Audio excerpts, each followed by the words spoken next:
జై శ్రీరామ్, వందే మాతరం. నేను మీ పులమూరు నరసింహులు. మీరు చూస్తున్నది విశ్వం యాత్ర తెలుగు యూట్యూబ్ ఛానల్.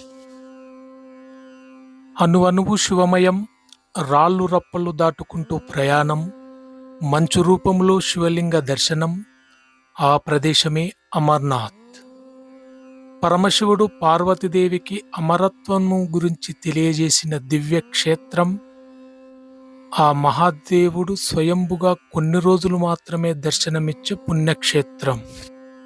మంచుకొండల్లో కొలువై ఉన్న అమరేశ్వరుడి దర్శనం కోసం ఎదురుచూస్తున్నటువంటి భక్తుల కోసం కేంద్రం శుభవార్త చెప్పింది. దక్షిణ కాశ్మీర్లో అమర్నాథ్ పుణ్యక్షేత్రాన్ని దర్శించుకునే యాత్రా తేదీలు ఖరారయ్యాయి. ప్రతి సంవత్సరం ఈ యాత్రను అమర్నాథ్ శ్రైన్ బోర్డు వాళ్ళు ఘనంగా నిర్వహిస్తున్నారు.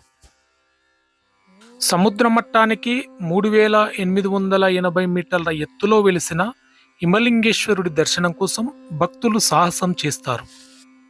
ఈ యాత్ర జూలై 3 నుండి ప్రారంభం కానుంది. 57 రోజులు కొనసాగే ఈ యాత్ర ఆగస్టు 28న శ్రావణ పౌర్ణమి నాడు ముగియనుంది.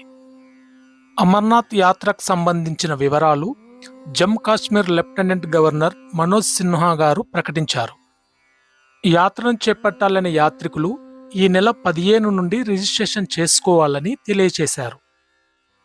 Shri Amarnath ji shrine board SASB అధికారిక వెబ్సైట్ ద్వారా ఆన్లైన్లో నమోదు చేసుకోవాలి, లేదా శ్రీ అమర్నాథ్ జీ యాత్ర మొబైల్ యాప్ ద్వారా నమోదు చేసుకోవచ్చు.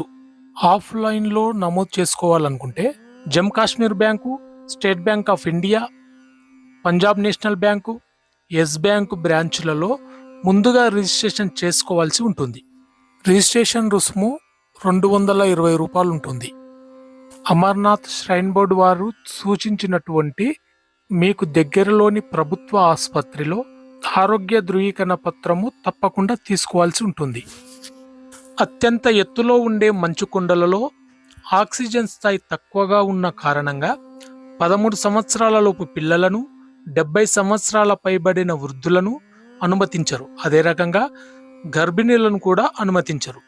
యాత్రలో పాల్గొనే యాత్రికులకు కేంద్ర బలగాలు గట్టి భద్రత కల్పిస్తాయి. మరింత సమాచారం కోసము మా ఛానల్ను సబ్స్క్రైబ్ చేసుకోండి. మా ఛానల్ సపోర్ట్ చేయండి. మరిన్ని వీడియోలతో మీ ముందుకు వస్తాం. భారత్ మాతాకి జై.